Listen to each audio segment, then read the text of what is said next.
নমস্কার বন্ধুরা, জানা গেছেন সবাইকে স্বাগত। আশা করি সবাই ভালো আছেন। আজকে আরেকটা রেসিপি নিয়ে আসছি।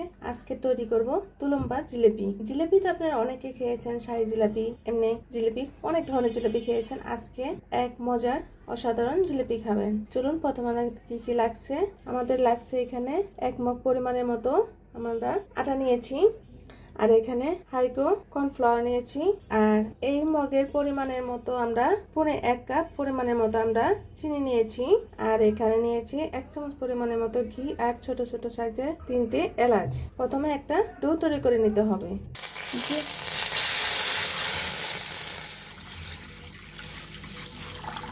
আমরা যে পরিমাণে মগ দিয়ে আটা নিয়েছি সেই পরিমাণে 1 মগ পরিমাণে আমরা জল নিয়েছি। এখন ঘিটার মাঝে দিয়ে দিতে হবে।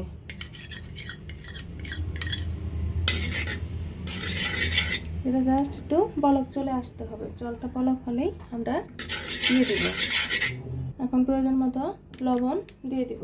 জলটা ফুটে আসার আগ পর্যন্ত এইভাবে নেড়ে চেড়ে দিতে হবে। জলটা ফুটে উঠেছে, এখন পরিমাণের মতো আমরা এখানে আটা দিয়ে দিব, আর এখানে আমরা করে করে 3 চামচ পরিমাণের মতো কর্নফ্লাওয়ার দিয়ে দিব। এখন ভালোভাবে এভাবে নেড়ে চেড়ে দিতে হবে ভালোভাবে। আপনার যে পরিমাণ আটা নেবেন সেই পরিমাপে অনুযায়ী জল নিয়ে নেবেন, তাতে সহজেই সুন্দর হয়ে আসবে। আমরা একটা শক্ত একটা ডো তৈরি করে নিব। ডোটা তৈরি হয়ে গিয়েছে, এখন আমরা নামিয়ে নিব। আমরা এখন জিলেপি শিরাটা তৈরি করে নিব। 1/2 কাপ পরিমাণের মতো জল দিয়ে দিয়েছি। এখন চিনি আর জল পরিমাণ মতো দিয়ে দিব। 3টে এলাচ আমরা দিয়ে দিব। চিনিটা ভালোভাবে গলে উঠলে বেশি আমরা ঘন করব না। প্লিজ বন্ধুরা, এখনো যারা সাবস্ক্রাইব করেনি তারা একটি সাবস্ক্রাইব করে দিবেন এবং একটি লাইক করে দিবেন। আপনারা আমার পাশে থাকুন, নতুন নতুন রেসিপি নিয়ে আপনাদের সামনে হাজির হব। আর এই তুলুম্বা জিলিপি কে কে খেয়েছেন তারা অবশ্যই কমেন্টে জানাবেন। একবার হলো বাসায় খুব সহজেই তৈরি করে নিতে পারেন এই তুলুম্বা জিলিপি। যেমন টেস্ট এমন অসাধারণ, মুখে দিলেই মিলিয়ে যাবে। আমরা 1 চিমটি পরিমাণের মতো এখানে শিরার মাঝে লবণ দিয়ে দিয়েছি, তার টেস্ট আরও বেড়ে যায়। আর লবণটা যদি আপনি দিতে না চান তাহলে এটা অপশনাল, আপনি নাও দিতে পারেন। বন্ধুরা, চিনি শিরাটা বলক চলে আসছে। আমরা 1 থেকে 1.5 মিনিটের মতো একটু জাল দিয়ে নেব।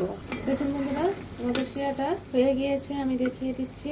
ঠিক এরকম হবে, বেশি হবে না, ঠান্ডা হলে ঘন হয়ে যাবে। দেখুন বন্ধুরা, এখানে তার কাটেনি, তাহলে বুঝতে হবে হয়ে গিয়েছে। তার কাটলে পরে ঠান্ডা হলে ভালো হবে না। আমরা এখন নামিয়ে নিব। আমরা ডোটা ঢেকে রেখেছিলাম যাতে ঠান্ডা হয়ে না যায়। এখন আমরা হালকা গরম আছে, গরম অবস্থাতে ভালোভাবে ডলে নিতে হবে। এটাকে নর্মাল জল দিয়ে একটু নরম করে এটা করে নিতে হবে। ডোটাকে ঠিক এরকম নরম করে মেখে নিয়েছি। এখন আমরা এখানে 4টা লেচি করে নিব। এভাবে লেচি করে নেব 4টে। এখন এভাবে আমরা 4টে লেচি করে নিয়েছি। ঢেকে রাখতে হবে, না হলে এটা শক্ত হয়ে যাবে, ভালো হবে না। আমরা এরকম ছোট একটি 7 আপের বোতল আমরা এভাবে সুন্দর করে ডিজাইন করে নিয়েছি। আপনার হাতের কাছে যদি নজল থাকে তাহলে নজল দিয়েই তৈরি করে নিতে পারেন। আমি ঠিক এভাবে একটি করে নিয়েছি। আর সবার বাসায় তো নজল থাকে না, সেই জন্য সুবিধার্থে আমি ঠিক এভাবে একটি ছোট কোকের 7 আপের বোতল আমরা এভাবে কেটে নিয়েছি। বন্ধুরা, আপনাদের একটা সহজ পদ্ধতি দেখাচ্ছি। বোতলের মাঝে দিয়ে এভাবে ধরে এভাবে হাতে হাতে চেপে চেপে দিলে এপাশ দিয়ে বের হতে থাকবে। দেখেন বের হচ্ছে। সবচেয়ে সহজ পদ্ধতি এভাবে। দেখেন কি সুন্দর দেখাচ্ছে। এভাবে তৈরি করে নেবেন। আমি আপনাদের সুবিধার্থে আমি আরেকটি দেখিয়ে দিচ্ছি। ঠিক এভাবে ধরে নিতে হবে হাত, আর এভাবে ভিতর থেকে চাপ দিলেই এভাবে দেখেন কত সুন্দর দেখাচ্ছে। সবচেয়ে দেখেন কি সুন্দর দেখাচ্ছে। এভাবে আমরা সবকটি তৈরি করে নিব। দেখুন বন্ধুরা, আমরা তুলুম্বা জিলাপিটি এভাবে বানিয়ে নিয়েছি, কত সুন্দর দেখাচ্ছে। এখন আমরা তেলে ভেজে নিব। কড়াইতে তেল দিয়ে দিয়েছি, এখন এভাবে ভেজে নিব।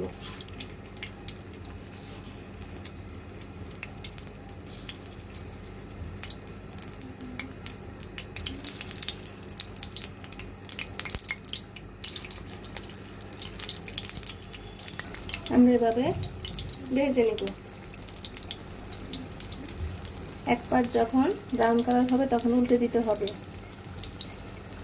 এখন জিলিপিগুলো উল্টিয়ে দিব। যদি ভালোভাবে জিলিপি যদি না হয় তাহলে ভেঙে যাবে।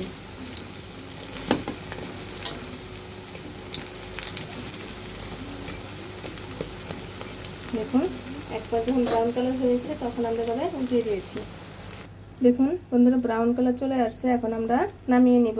এখন শিরার মাঝে গরমটাই ঢেলে দিব।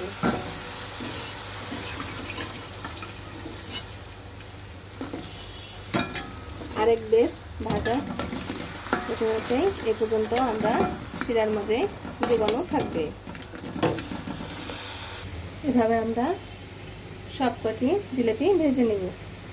দেখুন বন্ধুরা আমাদের তুলম্বা জিলিপি কত সুন্দর দেখাচ্ছে, খেতে অনেক অনেক টেস্ট হয়েছে। আপনারা একবার হলো বাসায় এই রমজানে এই তুলম্বা জিলিপি তৈরি করে নিতে পারেন, তার মুখে স্বাদ লেগেই থাকবে। আমি একটি ভেঙে দেখাচ্ছি কতটা রসালো। দেখুন যেমন মচমচে তেমন রসালো ভরা, একদম মচমচে এবং রসালো। দেখুন কতটা রসালো। ভিডিওটি দেখার জন্য ধন্যবাদ। Thank you.